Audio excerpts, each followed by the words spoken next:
And I have to tell you that I really had no experience working with PVC this large, and it is a whole different ball game than working with the small PVC, you know, the 1 inch or the half-inch PVC.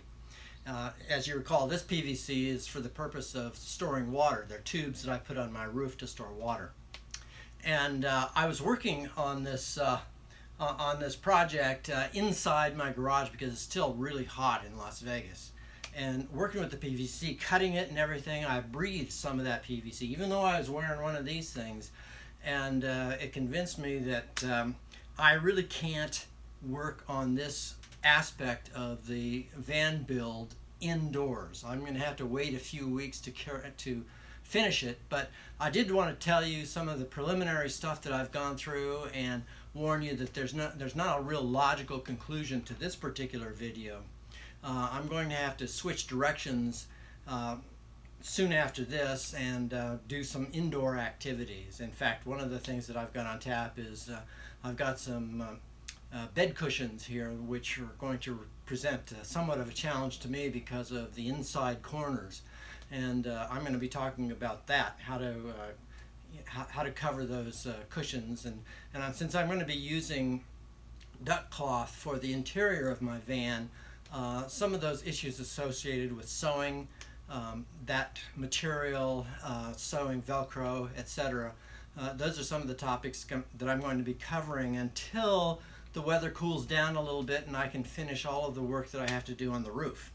That roof work entails installing the water tubes, installing the Max Air fan, and then wrapping the whole thing with the whole roof rack with a roof skirt made of aluminum siding. So that's going to be activities that I really need to be able to work on full-time outdoors during the day, so I have lots of ventilation and lots of room to move around in. So I'm just going to switch gears for a few weeks. I think it'll just be a few weeks before the weather starts cooling off here so that we can work all day long outside. So I hope you enjoyed this video. I hope you learn a few things because, as I said, you know, my experience with PVC, you know, did not conform to what I discovered working with the really large size PVC pipe. So I hope you're interested in that.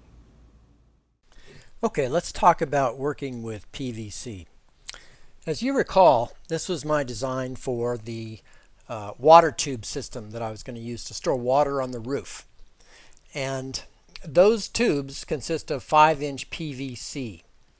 And the idea was to keep the water in there and pipe it down, gravity fed, into my sink.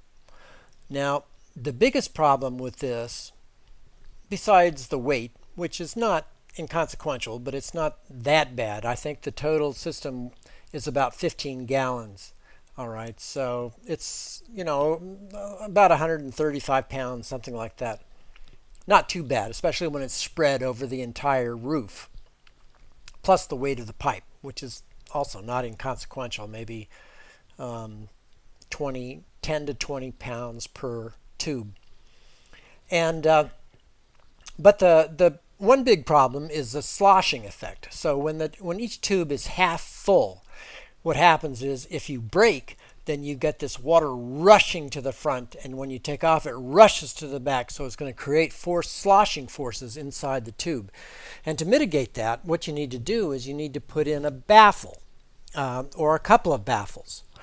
And my plan for doing that was to divide each of these tubes up into 3 sections and then couple them together with a acrylic plastic between the sections inserted into the coupling, with a hole on the top to let air pass and a hole on the bottom to let water flow through.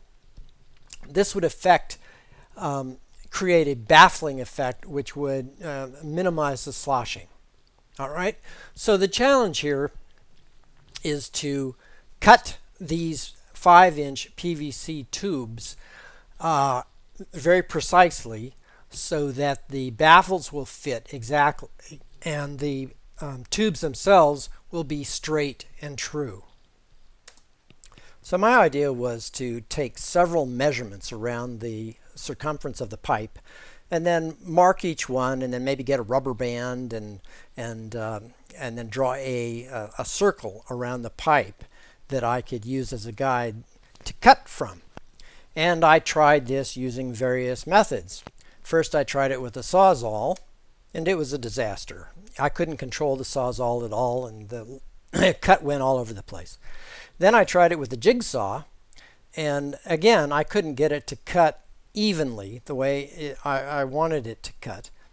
And then I used the chop saw after that. And the problem with the chop saw is that it would make a straight cut, but it won't cut all the way through the pipe. Now you can rotate it such that you maintain the same cut through the pipe. So even if you're successful in cutting a clean cut, the pipe is so big that you can't keep the entire pipe perpendicular to the chop saw in order to make sure that you've got a cut that is square, perpendicular to the length of the pipe. So finally, I did a little research and came up with this method for determining at least a mark that was perpendicular and completely true. The idea here is to take a flyer or a newspaper or something which is perpendicular and then wrap it around the pipe so that it matches up exactly and creates you can line up all of the edges so that you have a straight and perpendicular cut to the pipe. Then you can mark it with your magic marker, and hopefully you can cut precisely on that mark. So at this point I got what I thought was a pretty decent cut, and I went on to fit the coupling to the section of pipe. Now I have used PVC cement and primer to connect 1-inch PVC, lots and lots of 1/2-inch and 1-inch PVC. I've never had any difficulties at all. But I soon discovered that working with 5-inch PVC is a whole different story. And I tried to dry fit a little bit, but I didn't want to dry fit too much because I was afraid I wouldn't be able to get the couplings apart, the pieces apart again. But then I got some PVC cement and some primer, and I tried to put these couplings together. I could only get that pipe in 1.5 inches into the coupling. And there was no twisting it to make a tight fit or anything. I mean, you were lucky to get it to actually even get in there. And in fact, to get it in there, I had to sand around the edges of it to smooth the edges so that I could insert the piece into the coupling. All in all, I could only get 1.5 inches. Now, I'm fairly sure that it's a waterproof seal, but it's still fairly weak. I decided trying to cut the couplings in half. Basically, I reduced the 3-inch coupling size to 1.5 inches by cutting 1.5 inches off of each end of the coupling. And that way I would be able to better, fuse these sections together. This was a fairly intense procedure. Notice that it burns the plastic, and you have to be very careful not to breathe any of this PVC dust. I did breathe a little bit of it, and I'm still suffering, several days later. So at this point I've got one ill-fitting coupling, and then I've got one short coupling which I installed, but I'm not really sure that it's installed squarely. And I'm starting to get a little bit discouraged about this process. I decided to do a little research, and this is what I found. Working with large diameter pipe and fittings, depending on the size of the PVC piping to be installed, up to 4 people and mechanical joining tools may be required to quickly and properly align and install plastic pipe. Position your self pipe and fittings to assure proper joint alignment during installation. Use specialized tools to assure pipe and fittings properly bottom completely. The finished joint must not be disturbed until cured.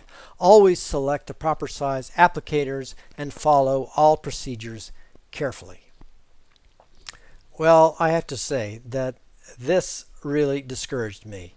And at this point, I was willing to surrender and look for a different design. Recall that my goal was to take these two long tubes and somehow get baffles in there so as to eliminate the sloshing. So what I decided to do now, instead of cutting these tubes up, was to cut slots in the top of each tube, 6 in total, 3 per tube. And these slots would be such that I could insert a piece of plastic in order to arrest the flow of water in a small section of the tube. And they would be angularly displaced around the tube, so I would create turbulence in there and a baffling effect. And if 3 weren't enough, that I could insert more baffles in there eventually, so that I could, eliminate this sloshing effect totally. So these are the plastic pieces that I fashioned to use to insert into those slots, and then screw, the top tab down to the pipe in each case.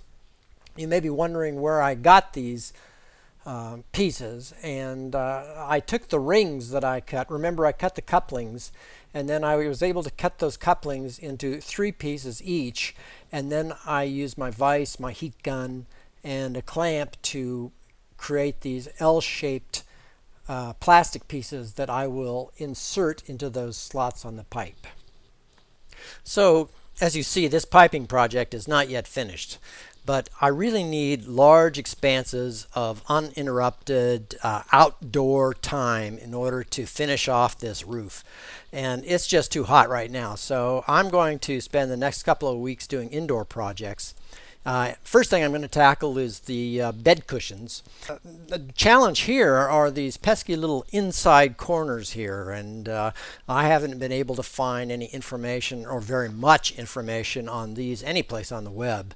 So that's what I'm going to be focusing on, and when the weather turns a little bit cooler, I'm going to get right back into this PVC work, where I can be outside and not inhale the PVC dust, and have plenty of space to work on the rooftop. So I'll see you then.